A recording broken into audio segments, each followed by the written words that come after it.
Isso. Amém. Então, este é um texto, como nós já vimos, bastante prático, com esse texto de Efésios, capítulo 4. É um texto bastante prático, com uma teologia bastante prática, e muito importante para nós que somos cristãos. Nós falamos aqui nos últimos três capítulos que nós falamos, o 1, o 2 e o 3, da nossa posição em Cristo, né? Nós lembramos aqui o capítulo 1 em que falamos das bênçãos espirituais nele, em Cristo Jesus. Paulo mostra ali no capítulo 1 quem nós somos em Cristo, escolhidos, adotados, redimidos, selados pelo Espírito Santo. Temos ali aquele hino trinitário, desde o verso 13 ao verso 14, aquela frase grega, né? Aquela frase muito importante para nós, né? Uma frase com 202 palavras, né? Que revela ali toda a plenitude de Deus, quer no Deus Pai, no Deus Filho, no Deus Espírito Santo. A ideia central do primeiro capítulo é: tudo vem dele, por meio dele e para louvor da sua glória. Vimos ali no primeiro capítulo de Efésios que a vida cristã começa com aquilo que Deus fez por nós e não com aquilo que nós fizemos por ele, né? Então, ele começa já explicando bem toda essa soberania de Deus, como ele nos escolheu, como ele nos resgatou e como ele nos selou. No capítulo 2 vemos o resultado disso, né? Nós passamos da morte para a vida. Antes, mortos em delitos e pecados, e agora vivificados com Cristo, salvos pela graça e feitos um único povo, né? Temos ali aquele hino da graça, né? Salvos pela graça, mediante a fé, isso não vem de vós, é dom de Deus, não vem pelas obras para que ninguém se glorie, né? Uma graça que não apenas perdoa, mas nos reconcilia com Deus e uns com os outros também. No capítulo 3 temos o mistério revelado na oração de Paulo, né? Esse mistério que é a igreja, judeus e gentios unidos em Cristo, em que Paulo orava ali para que nós sejamos fortalecidos e compreendamos o amor de Cristo que excede todo o entendimento, né? Então, toda essa teologia cristocêntrica, muito profunda, do capítulo 1 ao capítulo 3, agora ela se torna vida dos capítulos 4 aos capítulos 6. Então, o crente maduro é aquele que vive o que crê, né? E Paulo faz agora essa transição, né? Da teologia, daquilo que nós cremos, daquilo que são verdades espirituais para a nossa vida e como agora nós vivemos isso na prática. Então, essa carta é dividida em três capítulos para nos explicar a nossa posição em Cristo e três capítulos para nos explicar o que é que nós fazemos diante dessa verdade maravilhosa. Então vamos começar essa exposição, Efésios capítulo 4. Abra a sua Bíblia, uma caneta.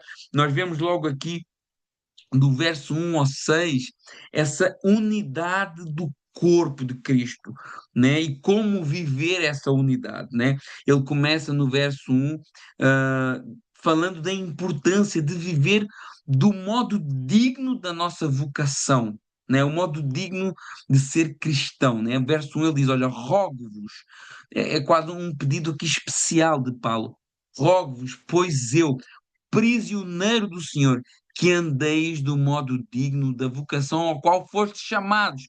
O pois aqui, quando ele diz rogo-vos, pois, ele conecta toda a doutrina passada à prática que vai ser explicada a partir de agora. Essa palavra pois é um conector, né? Como é importante nós lermos os textos bíblicos dentro do seu contexto, né? Essa palavra pois conecta o assunto que está sendo tratado agora àquilo que foi falado anteriormente, né? Pois eu rogo-vos como prisioneiro. Paulo fala como um prisioneiro, não com vergonha ou por vitimismo, mas como um selo do seu compromisso, da sua dedicação, da sua certeza dessa verdade, e ele faz um rogo aqui, um pedido especial para que as pessoas andassem. Essa palavra aqui, que foi traduzida como andar, né, viver do modo digno, é uma palavra que indica um estilo de vida contínuo, né? Um estilo de vida diário, não só algo isolado da nossa vida, ou um certo horário da semana, mas algo completamente constante na nossa vida. Tá? Então, o que é que nós vemos logo aqui no primeiro versículo? Que a vida cristã, ela deve corresponder a toda a graça que foi recebida, né? Por isso que santidade deve ser pregada, por isso que o pecado deve ser apontado, por isso que nós não nos podemos omitir de pregar a verdade de Deus, doa a quem doer, porque é necessário nós vivermos do modo digno do nosso chamado. Essa ideia de que está tudo bem, eh, Deus só quer o seu coração, o resto não importa. Essa ideia de que venha como está, permaneça, porque onde abundou o pecado, superabundou a graça. Essa ideia de que tudo é válido desde que te faça feliz. Essa ideia de segue o teu coração. Tudo isso são afirmações que nascem no coração de Satanás. Deus exige santidade para o seu povo. E a palavra dele é bem clara: andem do modo digno do seu chamado. Atenção, meus irmãos, que santidade não é sinônimo de perfeição, mas é sinônimo de separação, de afastamento, de se guardar para um propósito. Então, nós devemos seguir uma vida nos guardando, nos separando, nos afastando de tudo aquilo que é contrário à santidade do Senhor, né? Nós vemos lá 1 Pedro, capítulo 1, do 15 ao 16, uma frase muito impactante para nós, mas muito necessária de ser vivida. Ele diz assim: olha, segundo é santo aquele que vos chamou, tornai-vos santos também vós em todo o vosso procedimento, porque está escrito: sede santos, porque eu sou santo. Nós fomos chamados para viver do modo digno desse chamado. Fomos chamados e devemos viver como chamados. E esses chamados têm características que os distinguem. E Paulo fala sobre essas características. Olha, vocês vivam do modo digno do chamado, mas ele não nos deixa ignorantes a como esse modo digno. No verso 2, ele já entra direto no assunto, com humildade, com mansidão, com longanimidade, suportando uns aos outros em amor. Essas virtudes tão importantes que são características daqueles que receberam a graça nas suas vidas, que deixaram o Espírito Santo trabalhar e que acabam por sustentar também essa unidade do corpo de Cristo, que é o tema inicial desse capítulo, né? A humildade. Quem gosta de estar perto de pessoas soberbas? Quem gosta de estar perto de pessoas que se acham mais do que os outros, né? Então, não é possível haver unidade onde há soberba, onde há competição, onde as pessoas ficam se observando para ver as falhas uns dos outros. Não. Por isso que a humildade é algo necessário para que haja unidade. Reconhecer quem somos diante de Deus e termos humildade para lidar uns com os outros, temos humildade para reconhecermos que todos somos carentes da mesma graça, da mesma misericórdia, dependentes de Deus. Então, a humildade é uma grande característica daqueles que querem viver deste modo digno da vocação. Mansidão. Mansidão não é fraqueza, meus irmãos. Mansidão é força sobre controlo. É não reagir com agressividade. Tem pessoas que qualquer coisa já ferve, já muda o semblante, já muda a maneira de falar, já, já, já se esquece de Jesus. Mas nós somos chamados a ser mansos. O que é que Jesus falou? Olha, aprendam de mim, sou manso e humilde de coração. Então, a mansidão e a humildade, Paulo ele está reforçando aqui as palavras de Jesus, com toda a mansidão e humildade, com longanimidade, porque a Bíblia diz que Deus ele é longânimo. Se Deus fosse um estressadinho como nós, já estávamos todos fulminados, né? Mas Deus é longânimo, Deus é paciente, Ele é persistente, né? Isso, longanimidade é isso, é uma paciência persistente. Eu tenho paciência. As pessoas às vezes podem errar comigo, mas eu não vou me exaltar, eu não vou querer fazer justiça pelas próprias mãos. Não, eu sou longânimo, eu tenho paciência, eu sou manso, eu sou humilde, né? E depois fala do amor, né? Suportando, né? Humildade, mansidão, longanimidade, tudo isso com o amor, que é o cimento, né? Que une todas essas virtudes, que une tudo isso. Só pelo amor de Deus derramado nos nossos corações, nós podemos, às vezes, ser mansos diante de algumas atitudes que somos alvo, né? Às vezes dá vontade de não ser, mas o amor de Deus derramado no nosso coração nos impulsiona a controlar as nossas atitudes, às vezes mais impetuosas, né? Então, essas características aqui, humildade, mansidão, longanimidade, amor, é, isso é algo que é do caráter do cristão. Não é uma questão de afinidade. Ah, eu vou ser humilde, né? Eu vou ser manso com uns porque eu gosto mais deles e com outros não. Eu vou ser humilde com uns e soberbo com outros. Eu vou usar de paciência para com uns e não vou usar com outros. Se eu agir assim, eu estou sendo um hipócrita, né?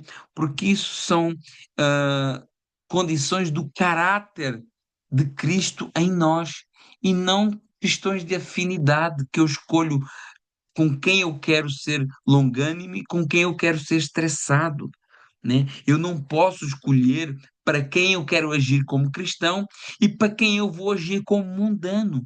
Isso quer dizer que eu sou um hipócrita. Se o meu caráter é moldado por Cristo, isso é manifesto no meu modo de agir com todos que me rodeiam, né? Então ele começa já falando muito diretamente, né? Ele já começa esse capítulo 4, né? Ele já sai da questão teológica e ele já parte para a prática.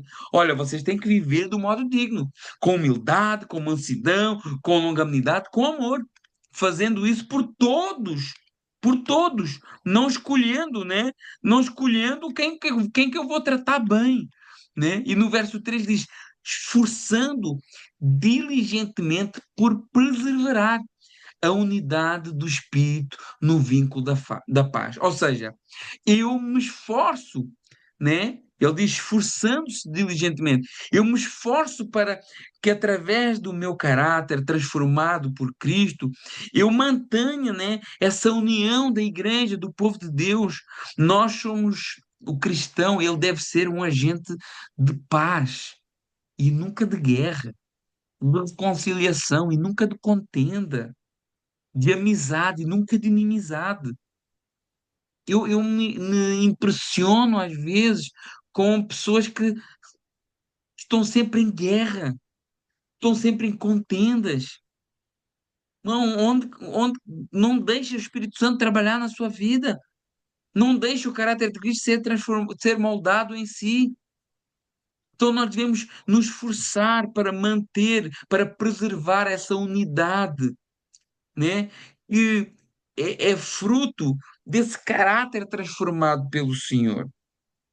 Ainda que eu reconheça que é o Espírito Santo que me capacita em todas essas situações, a viver também na unidade com os irmãos, né? Eu tenho que ser vigilante para não criar situações que possam prejudicar a união do corpo de Cristo. A unidade, ela não é criada por nós, é obra do Espírito, mas nós devemos preservar essa unidade. A igreja deve lutar e vigiar contra tudo que destrói a comunhão, orgulho, fofocas, competições. tudo que destrói, prejudica a comunhão e a unidade da igreja. Nós devemos estar vigilantes para que esse tipo de coisas não cresçam como um cancro na igreja, que vão separando, dividindo, criando facções dentro da própria igreja. Então, nós que somos humildes, mansos, longânimos e em amor, devemos lutar e vigiar para que tudo isso que é o Espírito Santo que nos molda e que nos capacita seja empregue na obra de Deus para fortalecer a unidade da igreja. Verso 4 a 6 diz assim: há um só Espírito, né? O tema aqui é unidade, como também foste chamados, nenhuma só esperança da vossa vocação. Um só Senhor, uma só fé, um só batismo, um só Deus e Pai de todos, o qual é sobre todos e age por meio de todos. Vemos aqui os elementos da unidade, o mesmo corpo, né? O conjunto dos irmãos são o corpo de Cristo, né? Eu não sou o corpo de Cristo sozinho. Eu faço parte do corpo de Cristo, né? Quando eu estou em comunhão com os irmãos, né? Unidade no Espírito, esse mesmo Espírito que habita em cada um de nós e faz morada em cada um de nós, que muda e nos capacita e nos transforma e fala ao nosso coração. Essa unidade de esperança, porque todos nós temos a nossa esperança na nossa salvação, no céu, olhamos lá para cima, nós temos isso em comum, a nossa esperança não está nas coisas dessa terra. Essa unidade no Senhor, nós temos um único Senhor, que é Jesus. É o Senhor que nos salvou, o Senhor que nos resgatou. E essa única fé, essa fé verdadeira, verdadeira, fiel à Escritura, fiel à palavra, esse batismo que é a imersão do crente na igreja, no corpo de Cristo, é um único batismo. Eu não entendo essas pessoas que se batizam várias vezes, né? Batiza uma vez, depois vai lá no Rio Jordão batizar de novo, né? Não, nós somos batizados, né, ali simbolicamente uma vez, mas aquilo representa algo que acontece uma vez quando eu sou mergulhado no corpo do Senhor, né? E aqui também nessa sete elementos de unidade do cristão, também temos um eco da Trindade, né? Um só Espírito, um só Senhor e um só Deus. Né? Temos aqui as três figuras, né? O Pai, o Filho e o Espírito Santo também claramente destacadas aqui nesse capítulo, verso 4, verso 6. E como nós temos que perseverar e estar unidos nessas verdades, nesse Evangelho, nesta fé, nesta esperança, nesse Senhor, nesse corpo, nesse Espírito e nessa confirmação e testemunho de fé que nós fizemos pelo batismo, né? Nós vemos aqui que existem vários membros, uma diversidade de membros dentro de uma só realidade espiritual, onde Cristo é o centro de tudo isso, né? No verso 7 a 16, vemos agora um outro assunto. Se até agora falámos de unidade, culminando aqui com este hino à unidade, com esses sete elementos importantes, agora Paulo muda o assunto, essa unidade, e agora fala dos dons que são derramados sobre cada um e que vão promover essa unidade também. No verso 7 ao 16, começando no verso 7, ele diz assim: e a graça foi concedida a cada um de nós segundo a medida do dom de Cristo. Cada crente, meus irmãos, recebe uma porção da graça, né? Não para si. Nós podemos chamar aqui eu chamei de porção da graça, mas recebe algo do Senhor, recebe um dom do Senhor, né? O Espírito Santo, ele manifesta na nossa vida dons, talentos, mas não são para nós, são para servir essa unidade e esse corpo. Nós vemos lá, por exemplo, 1 Coríntios, no capítulo 12, do 4 ao 7, nós vemos lá algo muito interessante quando Paulo diz assim: olha, os dons são diversos, mas o Espírito é o mesmo. Há diversidade de serviços, mas o Senhor é o mesmo. Há diversidade nas realizações, mas o mesmo Deus é quem opera tudo em todos. E a manifestação do Espírito é concedida a cada um é concedida a cada um, segundo e visando um fim proveitoso. Visando um fim proveitoso. Então, nós vemos que o Espírito Santo, ele distribui dons à igreja conforme lhe apraz. Não para vaidade, não para demonstrar espiritualidade e nunca para engrandecer o portador do dom, mas sempre para exaltar Cristo e edificar a igreja nessa unidade que caracteriza a igreja. Nós discutimos muito os dons às vezes, mas os dons têm um propósito: unir a igreja. Naquilo que um tem falta, Deus abençoa no outro. E às vezes vemos que os dons são usados, às vezes, até para dividir a igreja. O homem é tão corrupto que nós usamos algo que Deus distribuiu para unir, nós usamos para dividir.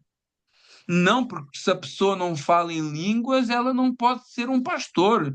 Se a pessoa não prega, se a pessoa não contribui, se a pessoa não ajuda, tudo isso são dons que o Espírito Santo distribui a cada um como lhe apraz. É o que a palavra do Senhor diz.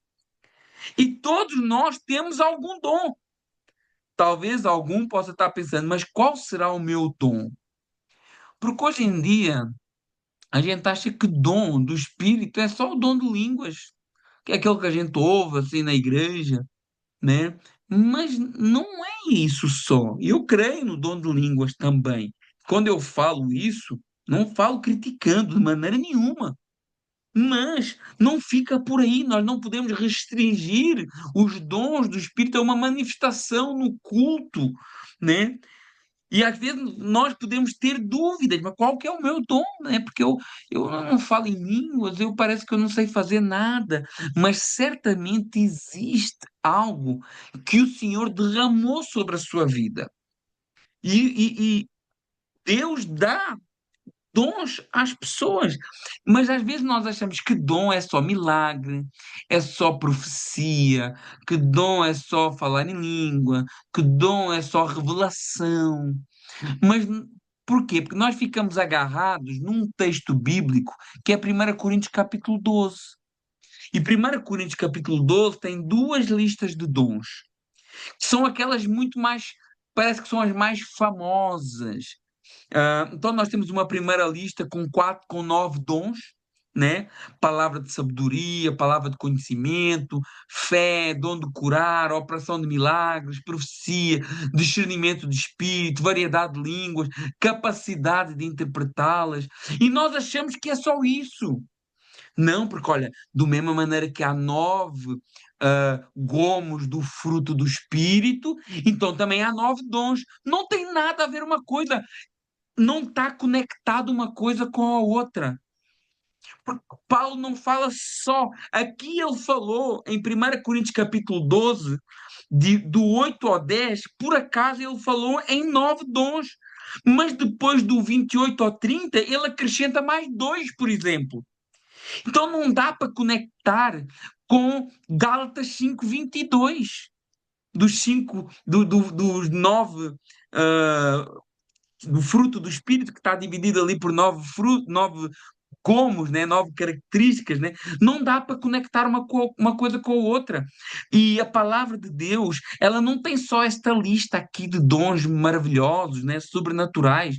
Ela tem uma lista, por exemplo, em Romanos capítulo 12, versos 6 a 8, em que diz assim, fala profecia, ok? Fala no dom de profecia no sentido de expor a palavra de Deus, fala no dom de ministério. O que é isso? Servir, né? A servir, né? O ministro é um servo, né? A gente se habituou à ideia de ministro, à ideia política. Não, porque o primeiro-ministro é o cara mais importante, né? Então é uma posição de importância. É uma posição importante, mas o primeiro-ministro deve ser o primeiro servidor, porque é isso que significa a palavra ministro, o servo, o que ministra, o que serve as pessoas, né? Então, dom de profecia, dom de servir, de ministério, dom de ensinar, dom de exortar também. Exortar é um dom. Exortar pode ser tanto, como é que eu ia dizer, repreender, né? Repreender alguém numa falha, como pode ser incentivar. Exortar não é necessariamente algo só negativo, pode ser também uma exortação positiva, um incentivo. Nós fomos incentivados a fazer isso, né? Exortados a fazer, não necessariamente algo de repreensão negativa, né? Olha aqui Romanos capítulo 12, que dom muito curioso. Contribuir. Contribuir é um dom do Espírito também. Ninguém pede, né? Presidir, né? Estar em liderança, né? Misericórdia, olha que dom maravilhoso, misericórdia. Poucos querem. Duvido que as pessoas falem, ai Deus, me dá misericórdia, eu quero tanto esse dom. Não, nós estamos agarrados àquelas coisas mirabolantes, milagres, nós queremos voar, nós queremos criar asas, mas, mas a Bíblia dá vários exemplos de dons. Só que nós somos agarrados àqueles que nos fazem parecer mais espirituais. Uau! O pastor orou e o fulano foi curado. Glória a Deus por isso, né? Mas não é só isso o dom. Em Efésios, nós vamos falar aqui também, Efésios também tem uma lista de dons, apóstolo, profeta, evangelista, mestre e pastor. Nós temos em 1 Pedro, capítulo 4, do verso 10 ao 11, temos uma outra lista de dons, o dom da palavra e o dom de servir, mais uma vez. E depois temos essa lista que eu já falei de 1 Coríntios, capítulo 12, que fala lá no final o dom de socorro. Já pensou nesse dom de socorro? Eu conheço pessoas que têm o dom de socorro. Estão sempre dispostas para ajudar o próximo. Estão sempre dispostas para socorrer o próximo. Já pensou nisso como um dom espiritual? Irmãos, a Bíblia diz que toda a boa dádiva e todo dom vem de Deus. Então nós temos que deixar de pensar que dons do Espírito são aquelas coisas que nós temos aprendido que são, parece muito mirabolantes. Mas não é isso também. Mas não é só isso. E Paulo termina dizendo no capítulo 12 de 1 Coríntios, verso 31, olha, devemos buscar com zelo os dons do Espírito. Mas ele também diz, no mesmo capítulo, no verso 11, que o Espírito distribui conforme lhe apraz. Não é conforme nos apraz, é conforme o Espírito Santo vê que é necessário para a igreja. Então nós devemos ter fé de buscar dons e usá-los com temor, o que o Espírito Santo nos dá para edificação da igreja. E sempre que se fala em dons, irmãos, sempre que se fala em dons, se fala em unidade e nunca em individualidade. Porque esses dons têm um papel de edificação da igreja, né? Aí no verso 8 a 10 ele diz, no verso 8, diz assim: portanto, quando ele subiu às alturas, levou cativo o cativeiro e concedeu dons aos homens. Olha aqui, Paulo cita aqui o Salmo 68, verso 18, né? Refere-se aqui à vitória de Cristo sobre o pecado e a morte, a sua ascensão, né? Lá em Atos capítulo 1, que marca o início do ministério do Espírito. No capítulo 2, no capítulo 1, Jesus sobe e no capítulo 2, o Espírito Santo desce e distribui os dons à igreja. Cristo não apenas nos salvou, não apenas salvou o seu povo, mas ele equipou o seu povo com ferramentas espirituais, dons espirituais, para que o seu povo possa se edificar, se fortalecer mutuamente e romper nesta terra inimiga do seu povo, né? E no verso 9 diz o que é que isso quer dizer? Senão que ele também havia descido às regiões inferiores da terra, aquele que desceu é também o mesmo que subiu acima de todos para encher todas as coisas. Isto aqui, esse texto aqui, é um texto que depois ele pode se ligar a dois textos de 1 Pedro, no capítulo 13 e no capítulo 4, que é essa questão de Jesus ter descido aos lugares inferiores da terra. Irmãos, eu queria dar uma pinceladazinha sobre isso, porque às vezes as pessoas me perguntam, existem várias vertentes de interpretação para isso, e como pastor eu devo mostrar o que é que as pessoas ao longo dos séculos creem, que a Bíblia está querendo dizer em relação a isso. A questão aqui, a parte de Paulo aqui, o foco de Paulo ah, aqui não é explicar o que é que ele fez quando ele desceu, né? Nós vemos aqui, quando ele diz que ele foi às partes mais baixas da terra, é uma expressão que tem gerado debates desde os primeiros séculos da Igreja. Nós vamos ver aqui o que é que isso quer dizer nesse contexto, mas depois no contexto amplo da Bíblia, o que é que é mais coerente dizer que aconteceu. Uh, a primeira interpretação é que Jesus desceu ao mundo dos mortos, né? Aquele foi, quando ele morre, aquele período que ele teve, são 3 dias e 3 noites, né? Ele desce ao mundo dos mortos. Essa é a leitura tradicional sustentada pelos pais da Igreja, como Irineu, Tertuliano e Agostinho. Segundo essa leitura e essa interpretação, ele desce ao lugar dos mortos, né? ao estado intermediário, onde estavam mortos. Cristo, ao morrer, ele desceu ao mundo dos mortos, ele não desceu para sofrer, ele desceu para proclamar vitória, né? Essa interpretação é a base do credo apostólico, né? Ele desceu à sepultura, ao Hades. Nessa leitura, né, temos aqui esse verso como uma referência dessa obra completa, né? Desceu ao lugar mais profundo, à morte, e subiu ao mais alto, aos céus. É uma imagem aqui de redenção total. Existe uma outra interpretação.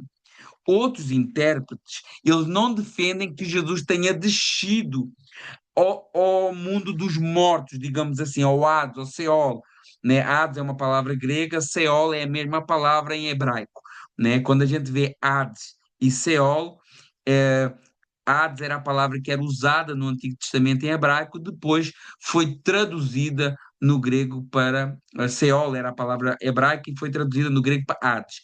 Então, outra interpretação não crê que Paulo esteja a falar de que ele tenha descido ao mundo dos mortos, mas que a sua encarnação, né, quando ele se faz carne, o facto de ele ter vindo a esta terra é essa expressão dele ter descido às partes mais baixas da terra. Essa humilhação de Jesus ao se fazer carne. Então existem essas duas vertentes nesse texto aqui de Paulo, neste texto de Paulo. Não estou falando do texto de Pedro. O texto de Pedro é bem claro. Jesus foi e pregou aos espíritos em prisão. Então isso é bem claro, né? Ele pregou não para salvação. Ele anunciou a sua vitória. Mas aqui em Paulo existem essas duas vertentes. Será que Paulo, em Efésios, será que Paulo está dizendo, está se referindo à ida dele, referida lá em 1 Pedro, ou está se referindo ao seu descer à terra, no seu estado de humilhação, né, do Deus que se faz homem, né? Então ficam essas duas possíveis interpretações dentro desse contexto de Efésios, porque lá a gente tem o texto de 1 Pedro, capítulo 3, verso 18 a 20, e 1 Pedro, capítulo 4, verso 6, é bem claro que Jesus desceu e pregou a espíritos em prisões. Claro que essa pregação de Jesus não é uma pregação evangelística, não era uma pregação, ele não foi lá para convencer as pessoas que lá está e que não creram nele. Não, não, não, não. Ele foi lá para anunciar a sua vitória, né? Não é uma segunda oportunidade, como eu ouvi um pastor tão conhecido no Brasil a dizer que Cristo foi lá e pregou para Judas e que Judas tinha-se salvo. Isso é uma heresia gigantesca que contraria a Escritura, contraria a palavra de Deus, né? Não é isso que a Bíblia diz. A Bíblia diz que ele foi e anunciou a sua vitória aos espíritos em prisão, no mundo dos mortos, e aqui Paulo faz essa alusão, mas me parece que ele está falando aqui nesse contexto de toda a autoridade que ele tem, tanto no céu como na terra, e não desse episódio dele ter descido. Amém? Não sei se foi um pouco confuso, né? Verso 11. E ele diz que ele foi, né, levou cativo ao cativeiro, deu dons aos homens, aí esse verso que diz que ele desceu, também subiu, né, que nós discutimos agora, e no verso 11 diz, ele mesmo, que deu dons aos homens, concedeu uns para apóstolos, outros para profetas, outros para evangelistas e outros para pastores e mestres. Irmãos, é bem claro aqui nesse texto de que esses ministérios aqui, eles são reais, eles são ah, atuais. Porquê que eu digo que eles são atuais? E eu já vou explicar, principalmente na questão do apóstolo, né? Que é o que causa mais dúvidas. Porquê que eu digo que eles são atuais? Porque o texto diz assim, ele concedeu, né? Uns para apóstolos, ele deu, ou seja, ele dá à igreja, né? São dons que ele dá para a igreja. Uns para apóstolos, outros para profetas, outros para evangelistas e outros para pastores e mestres. E ele concedeu. Mas concedeu lá no passado só, concedeu lá no primeiro século só. O texto continua. Em vista ao aperfeiçoamento dos santos, para o desempenho do seu serviço, para a edificação do corpo de Cristo, até, até que todos cheguemos à unidade da fé, do pleno conhecimento do Filho de Deus e à perfeita varonidade. Então nós vemos que isso é algo contínuo. Agora, vamos lá ver. Existem apóstolos hoje como os apóstolos do antigo, do primeiro, daqueles apóstolos ali, dos 12 apóstolos, Paulo que entra ali, como ele mesmo diz, como um nascido fora de tempo. Não acredito que existam. Não acredito que existam. Agora, existem pessoas com semelhanças, com dons que fazem ah, lembrar os apóstolos. Por exemplo, o apóstolo aqui, normalmente são pessoas que têm essa capacidade para começar trabalho, para implementar igreja, para fundar alicerces numa obra missionária, por exemplo, testemunhas do Evangelho. Então eu acredito que, à semelhança de Paulo, à semelhança de Pedro e outros apóstolos, existem hoje pessoas, não no mesmo nível, mas com essa dom, né, de ser um pioneiro, de desbravar terreno, de ir pregar o Evangelho onde ninguém vai, de abrir igreja onde ninguém quer abrir. Então eu acredito nisso. Porque a Bíblia diz que esse ministério e esse dom é dado até que já chegamos todos ao pleno conhecimento do Filho de Deus. Não, vamos chegar um dia, né? Já somos perfeitos em Cristo? Não, vamos ser um dia. Então, por conta do continuamento do texto, eu acredito que existem pessoas com um dom apostólico, não que seja igual àquilo que era Pedro, ah, Paulo, que punha as mãos sobre as pessoas e as pessoas eram transbordantes do Espírito Santo, não nesse nível, mas com as mesmas, com características semelhantes, no sentido em que são desbravadores de terreno, onde ninguém vê potencial, eles veem uma igreja, veem um povo, onde implementam, onde viajam. Eu acredito nisso. Mas agora, para serem chamados apóstolos, isso eu não acredito. Eu acredito que exista o dom, não o título. Eu sei que isso pode ferir muitas pessoas, mas o título eu não acredito. Acredito que existe um dom à semelhança daqueles primeiros, não no mesmo nível, mas com características semelhantes. Profetas. Também acredito que existem profetas. Esse dom profético, né? Não como um título, mas um dom. Pessoas que se levantam para repreender o povo do seu pecado, porque era isso o trabalho do profeta. Não é, como eu já disse muitas vezes, revelar o nome do avô que já morreu, que não interessa para nada. Revelar a profissão, isso não interessa para nada. Revelar o nome do bebé que vai nascer, isso não interessa para nada.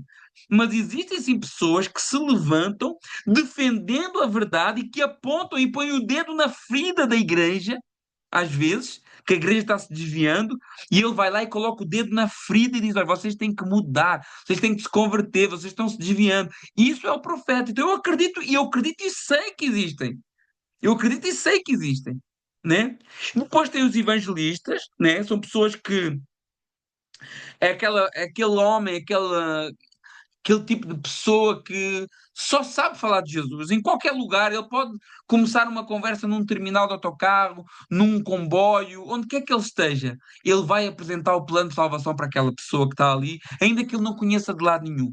É o que prega a palavra a tempo e fora de tempo, sem problema, e se acharem ruim, acham, e ele não está nem aí para isso. Ele quer é ganhar almas.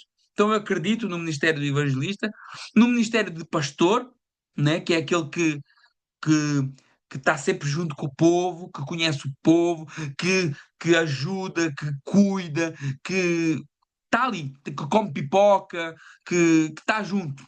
Esse é o pastor e o mestre, que são pessoas que Deus abençoou com o conhecimento da palavra e com esse dom de ensinar, de explicar a palavra de Deus.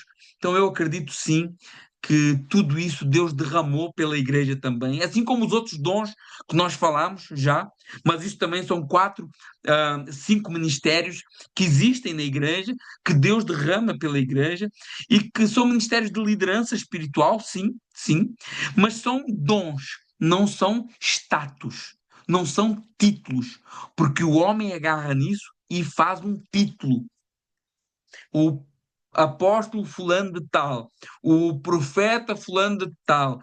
Tem pessoas que têm nos seus redes sociais, não têm o seu nome, têm o seu título e o nome, né? Então a gente vê que as pessoas agarram-se muito a isso como títulos, mas isso não são títulos nem status, isso são dons que Deus derrama sobre a igreja, com vista aquilo que nós já vimos no capítulo 12 e no verso 12 e no verso 13, aperfeiçoar os santos.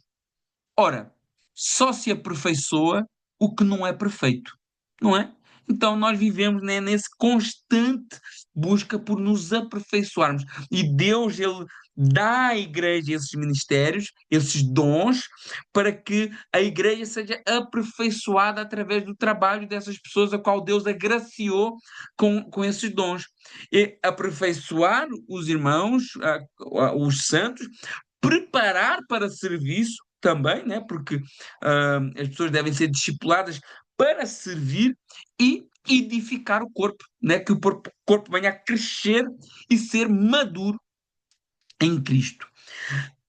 Para que, como diz no verso 14, não sejamos mais como meninos, agitados de um lado para o outro e levados por qualquer vento de doutrina. Então, nós necessitamos desses ministérios na igreja que vão repreender a igreja, que vão ensinar a igreja, que vão guiar a igreja, que vão cuidar da igreja e as pessoas vão crescer, vão sendo edificadas para não serem meninos, para serem maduros. O verso 14: não agitados de um lado para o outro por qualquer vento de doutrina. O crente maduro, ele discerne o que é espiritual e não se deixa enganar por modas, por ventos, coisas que aparecem. Hoje estamos na altura das modas, dos ventos de doutrina. Aparecem muitos modismos espirituais que são práticas, né? Movimentos religiosos que parece que ganham popularidade, né, em certos círculos cristãos, mas que a maior parte das vezes não tem uma base sólida na escritura. Ou então até deturpam verdades bíblicas, né? Mas atendem uma tendência, atendem um povo, atendem um nicho, porque o crente virou um produto, virou cliente, né? As igrejas viraram empresa, os pastores viraram empresários. Então é preciso criar modas para agradar os nossos clientes. É isso que as pessoas creem, alguns, infelizmente. E nós não podemos ser meninos, levados por esse tipo de coisas, né? Eu posso dar aqui alguns exemplos dessas tendências espirituais que emocionam, atraem, mas não resistem ao teste da palavra de Deus e nem ao tempo. Alguns, por exemplo, ah, isso é para nós discernirmos e não para zombar dessas coisas. Mas, por exemplo, determinar coisas. Expressões como eu determino a minha vitória, toma posse da tua bênção, né? A ideia vem de uma confusão entre autoridade espiritual e soberania divina. A Bíblia diz que Deus é soberano e que oramos pedindo e não ordenando. Nós temos que orar a Deus pedindo, não ordenando, não determinando. Filipenses capítulo 4, verso 6. Falar com fé é bíblico, mas decretar o que Deus deve fazer é um desvio da verdadeira submissão espiritual. Só que está na moda hoje. Eu determino, eu declaro. Cuidado, meus irmãos. Os irmãos que servem da nossa igreja, cuidado quando usam, se usam, não estou a dizer, mas cuidado se vai usar um termo desse, porque caiu na moda. E as pessoas às vezes usam isso e nem entendem o erro que estão cometendo. Por exemplo, campanhas, propósitos, fórmulas mágicas. Ah, eu vou fazer aqui certo, não sei o quê, e vai dar certo. Não, não é que eu sou contra, mas eu não posso usar disso como um amuleto religioso. 7 dias de oração, 7 mergulhos, 7 envelopes, 7 velas, qualquer número místico. Essas práticas muitas vezes são inspiradas em rituais do Antigo Testamento, mas usadas completamente sem contexto na nova aliança e na graça. E o perigo de criar e transformar a fé em um ritualismo onde se a bênção como se ela viesse pelo número de repetições que eu faço e que eu peço, e não pela minha obediência e confiança em Cristo. Ungir objetos. No outro dia eu fui à casa de uma irmã, em cima do micro-ondas, tinha mais vidrinhos de azeite, trouxe lá não sei de onde, Jerusalém, ou o que é que foi, do que eu tenho azeite aqui no garrafão da cozinha da minha casa. É uma burrice. Isso. Aí unge carro, aí unge porta, aí unge terreno quando vai orar no monte, aí unge a igreja, aí unge a maçaneta. Aí... Irmãos, o poder não está no óleo, nem sequer no ato, mas é Deus. É Deus que sabe o que faz, quando faz, como faz. E nós usamos aquele óleo como, sei lá, uma superstição. Ah, mas então quando é que a gente usa óleo? A Bíblia fala, Tiago capítulo 5 verso 14, ungir enfermos, doentes. Caso contrário, não faz sentido, não é bíblico. Mas as pessoas ungem carteiras, ungem roupas, sabão, tudo isso, né? Tudo isso. Agora, temos também agora a campanha do anjo, né? Oração aos anjos. Eu estou vendo um anjo está me falando, o anjo isso e o anjo isso. Eu não entendo. Porque quando o anjo aparecia na Bíblia, as pessoas ficavam sem reação, ficavam aterrorizadas. As aparições de anjos na Bíblia eram acompanhadas por uma sensação de temor terrível. E as pessoas falam com o anjo como se estivesse falando com um amiguinho da escola. Irmãos, isso aí é mentira, para já é mentira. E se algum anjo está aparecendo, é um anjo caído. E alguns movimentos começam a incentivar, a falar diretamente com anjos, a chamá-los pelo nome, a ativar o anjo da guarda. Isso é antibíblico. Em nenhum momento da Escritura se manda orar a anjos. Anjos têm o seu ministério, são servos, não mediadores, mas são servos em favor daqueles que vão herdar a salvação, a nosso favor, mas não são mediadores. A oração é ao Pai em nome de Jesus e não a anjo. A Bíblia diz que anjos que vão estar no nosso meio e nós nem vamos perceber. Diz lá em Hebreus, alguns, sem saber, hospedaram anjos. Aí o povo, hoje, todo mundo fala com o anjo e faz jejum de 40 dias e o anjo vem e traz ouro e traz isso e traz aquilo. Irmãos, isso não é bíblico, isso é um modismo recente, da década de 80 para cá. Não temos isso na história antes. Então, quer dizer, Deus esperou 2000 anos para fazer algo que nem sequer está na Bíblia? Lógico que não. Né? Temos expressões, modas, tem a moda também na maneira de falarmos. Né? Frases como receba o manto, suba no mistério, vai ter reteté, sapateia no fogo, a glória é forte aqui. Irmãos, isso são frases que viraram moda, são modismos. É forte, são modismos, né? Fruto de emoção. É claro que não é proibido emoção no culto. O Espírito Santo move a igreja e alegra a igreja. Mas às vezes o culto se torna um show de expressões humanas e o foco se perde. E Paulo diz: faça tudo com ordem e decência. Evangelho da prosperidade. A ideia de que a fé verdadeira sempre produz riqueza e saúde. É um modismo dos mais perigosos que existem, que coloca o homem no centro e mede a fé pelos bens.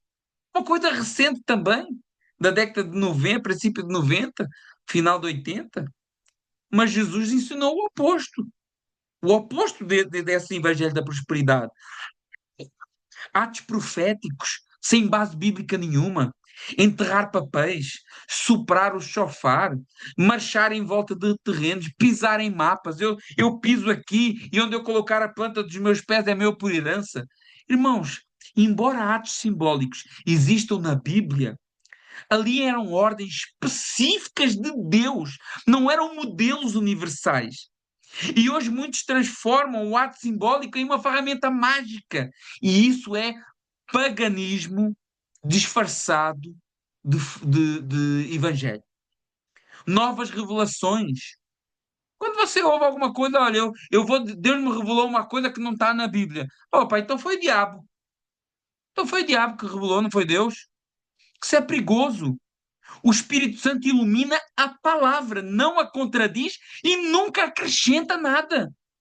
A Bíblia é completa e suficiente para a fé e prática cristã. Revelações pessoais devem confirmar a palavra e nunca acrescentar nada a ela. E por isso é que nascem religiões que não têm nada a ver com Deus.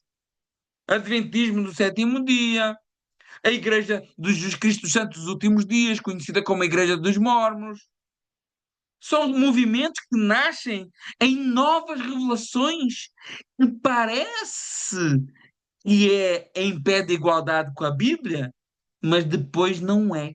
Só parece. Em resumo, nós temos que ser maduros e não ser levados por esses ventos de doutrina, por essas modas, né? E nós, graças a Deus, como igreja, temos sempre a bússola da palavra de Deus para nos orientar. A fé madura não segue ventos nem modas, segue o Espírito Santo que sopra onde quer, mas nunca fora da verdade. E nós devemos ter cuidado com modas cristãs. Verso 15, 16, irmãos, só mais um bocadinho, nós vamos quase acabar. Versos 15 e 16. Antes, seguindo a verdade em amor, cresçamos em tudo aquilo que é a cabeça Cristo, em quem todo o corpo bem ajustado, consolidado pelo auxílio de toda a junta, segundo a justa cooperação de cada parte, efetua o seu próprio aumento. Cristo é a cabeça e o corpo cresce à medida que cada membro coopera, né? O crescimento saudável é um crescimento em comunhão, em verdade, em amor, em cooperação. No verso 17 a 32, para terminar, nova vida em Cristo, o que é que ela produz em nós? Verso 17 a 19. Isto, portanto, digo no Senhor, testifico, não andeis como andam os gentios. Ou seja, não andem como anda o pessoal do mundo. Não, nós não podemos andar como os mundanos. Nós não somos mais mundanos. Nós somos santos, separados, na vaidade dos seus próprios pensamentos, obscurecidos de entendimento, alheios à vida de Deus por causa da ignorância em que vivem, pela dureza do seu coração, os quais, tendo se tornado insensíveis, se entregaram à dissolução para com avidez cometerem toda a forte impureza. Paulo descreve o velho homem como alguém que tem a mente obscurecida, não enxerga a verdade, ele não, ele está na ignorância, ele mesmo se coloca na ignorância, tem um coração duro, e a conversão envolve uma mudança de mentalidade e valores. Verso 21 a 20 a 21. Mas não foi assim que vocês aprenderam de Cristo, se é que de fato tendes ouvido e nele foste instruído segundo a verdade em Jesus. Ser cristão não é apenas aprender de Cristo, não é apenas aprender o que ele diz, não é apenas isso, é viver o que ele diz. Eu posso conhecer a doutrina toda, mas eu tenho que aprender Cristo, eu tenho que viver Cristo, né? É algo transformador, não mero conhecimento. Não mero conhecimento. Se for mero conhecimento só, mesmo que seja conhecimento bíblico, e se não passar de mero conhecimento, ele é terreno, e se for terreno, é diabólico. Verso 22 a 24, no sentido que quanto ao trato passado vos despojeis do velho homem, que se corrompe segundo a concupiscência do engano, e vos renovais do espírito o vosso entendimento, vos revistais do novo homem criado segundo Deus em justiça, retidão, procedentes de verdade. Duas ordens: despir-se do velho e vestir-se do novo homem criado segundo Deus. Ok? Então, essa santificação é contínua. Todos os dias você escolhe o novo homem e rejeita o velho homem. Exemplos práticos: abandona a mentira. Não fala mentira, só fala a verdade. Por muito que essa verdade custe talvez a sua reputação, mas é a verdade. Por muito que essa verdade vá ter que fazer você admitir que cometeu erros. Irmãos, mas é a verdade e Deus caminha na verdade. Irai-vos e não pequeis, não se ponha o sol sobre a vossa ira, não deis lugar ao diabo, controlar a nossa ira, controlar os nossos sentimentos, mansidão, né, longanimidade, porque o inimigo ele vai trabalhar quando a gente ultrapassa essas características, são as características cristãs. Aquele que furtava, não furte mais, antes trabalhe com as próprias mãos e faça o que é bom e tenha com que repartir. Vemos que aquele que roubava agora faz o oposto, agora dá. Agora já não rouba, agora dá. Agora trabalha e dá. Vemos aqui a transformação. Ele não só trabalha, ele não só virou uma pessoa honesta, ganhou vergonha na cara, deixou a preguiça e agora vai trabalhar. Mas ele vai trabalhar e vai dizer assim: ai meu Deus, eu te agradeço e eu quero compartilhar com o meu próximo aquilo que o Senhor fez pela minha vida. É isso aí. Transformação. Não saia da vossa boca nenhuma palavra torpe, mas unicamente a que for boa para edificação conforme a necessidade e transmita graça aos que ouvem. Evitar palavras torpes, como que um crente fala um palavrão, por muito. As pessoas têm essa mania, né? Tem palavrão pequeno e palavrão grande. Irmãos, não tem isso. Ou é para edificação ou não é. E não, nós temos que ter uma boca limpa e não uma boca suja. Verso 30, não entristeçais o Espírito de Deus no qual fostes selados. Nós não podemos entristecer o Espírito Santo, e entristecer o Espírito Santo é fazer tudo aquilo que é contrário à vontade de Deus para as nossas vidas. Tudo aquilo que nós estamos falando aqui, a mentira, o roubo, o engano, a ira, né, a falta de humildade, tudo isso entristece o Espírito Santo. E para terminar, nós devemos perdoar, como diz no verso 32, né? Abandonar a amargura e a ira e perdoar como Cristo perdoou. O Evangelho ele transforma a nossa conduta diária e a marca do novo homem é essa vida de piedade, essa vida de humildade, essa vida de mansidão, de temperança, de perdão, de, de benignidade para com o próximo. Amém? Meus irmãos, Deus abençoe. Peço desculpa que passou um pouquinho do horário, mas em nome de Jesus, que a palavra possa ter falado ao vosso coração e que seja um estudo edificante para todos nós. Um grande abraço. Não sei se alguém quer fazer algum tipo de pergunta, estamos um pouco atrasados, mas se quiser fazer, pode fazer. Podemos deixar. Aguente só um pouquinho para orarmos todos juntos e para darmos encerramento a esse estudo. Não sei se alguém quer acrescentar alguma coisa ou não. Caso contrário, vamos orar e vamos encerrar. E quero agradecer a vós pela paciência, né? Hoje estiquei-me 7 minutos. Me perdoem. Senhor meu Deus e meu Pai, muito obrigado. Obrigado, Senhor, por esta oportunidade. e que a gente possa pôr em prática esse viver cristão, o viver Cristo, o sermos testemunhos com a nossa prática, com o nosso estilo de vida, com a nossa mentalidade daquilo que o Senhor é. Muito mais do que palavras jogadas ao vento, mas atitudes que marcam gerações, que marcam vidas e que a gente possa crescer juntos usando os dons que o Senhor derramou sobre nós, não por vaidade, mas para nos servirmos uns aos outros. Obrigado, Pai, por cada irmão e irmã que está aqui comigo, aqueles que já saíram, estiveram aqui, que o Senhor possa estar guardando e trabalhando nas nossas vidas, nos aperfeiçoando a cada dia, em nome de Jesus. Amém. Irmãos, Deus abençoe, um grande abraço a todos e até amanhã para aqueles que estão na Escola de Instrução Ministerial. Um abraço a todos.